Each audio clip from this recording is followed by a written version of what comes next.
Brum Brum Brum, nandito na naman si Machong Brum Brum. Hay mama.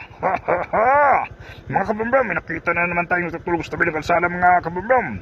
Bigyan na naman natin ito ng pagkain, let's go! Punta tayo sa Jollibee mga kabrum-brum para bumili ng pagkain para ibigay doon sa natutulog sa tabi ng kalsada.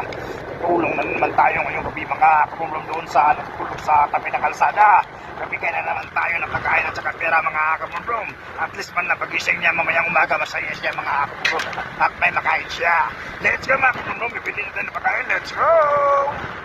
Dito na tayo sa may Jollibee mga kabrum-brum, bibili natin ng pagkain para ibigay doon sa natutulog sa tabi ng kalsada. Let's go mga kabrum-brum, pasok tayo, let's go! Bibili natin ng pagkain mga kabrum-brum, let's go! Dito na tayo sa Jollibee mga kabrum-brum, bibili natin ng pagkain, let's go! Ito na mga kabrum-brum, nakabili na tayo ng pagkain sa Jollibee at may 1,000 pesos na pera. Ibigay na natin to kay tatay na natutulog sa tabi ng kalsada. Let's go!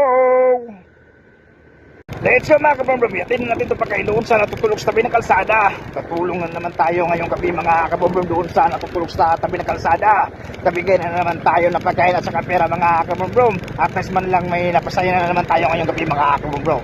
Sa ganitong paraan, nakatulong kayo mga kabrum-brum doon sa natutulog sa tabi ng kalsada. Let's go mga kabrum-brum, yatin na natin itong pagkain. Let's go!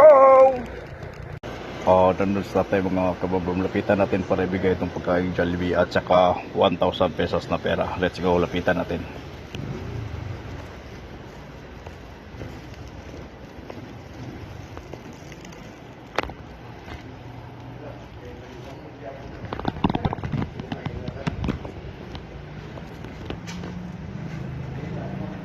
Let's go mga kabrum-brum, ibigay natin pagkain ka tatay. Let's go!